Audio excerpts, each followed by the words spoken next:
ready with me to go to sleep. In the CCR, I'll explain how my film opening uses and challenges genre conventions and how it represents social groups and themes. My film is a physiological thriller with elements of horror and found footage. I use common thriller conventions, but I also challenge them to make the story feel realistic and modern. At the beginning, there's upbeat, non-digesting music. Non-digesting sounds means only the audience can hear it. This creates a happy and normal mood. However, this contrasts with what is really happening. I also included a whisper warning saying don't go in there. This is digested sound because it only exists in the world of the character.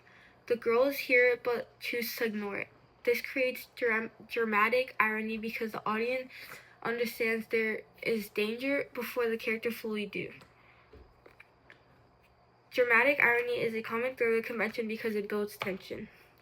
Another convention I use is isolation. When Mia and Violet go into the woods, they are alone. Isolation is very common in horror and physiological thrillers because it makes characters more vulnerable.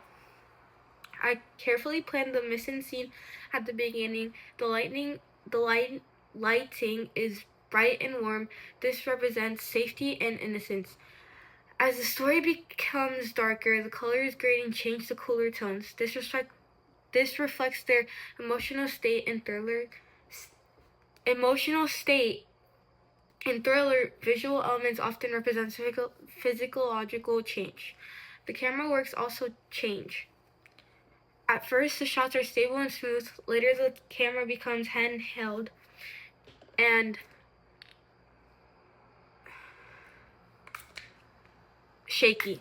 This follows the found footage style. The shaky camera increases realism and makes the audience feel uncomfortable.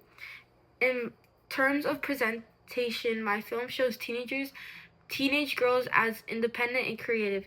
They are working on a school project trying to solve a mystery. They are not shown as weak stereotype. Even though they ignore the warning, this represents how some people ignore red flags in real life. Overall, my film uses thriller conventions like dramatic irony, isolation, suspense, pacing, symbolic props, and changing color grading. It also challenges stereotypes and represents teenagers in a realistic way. Anyways, thank you for getting ready with me, and I hope that answers some of your questions. Bye!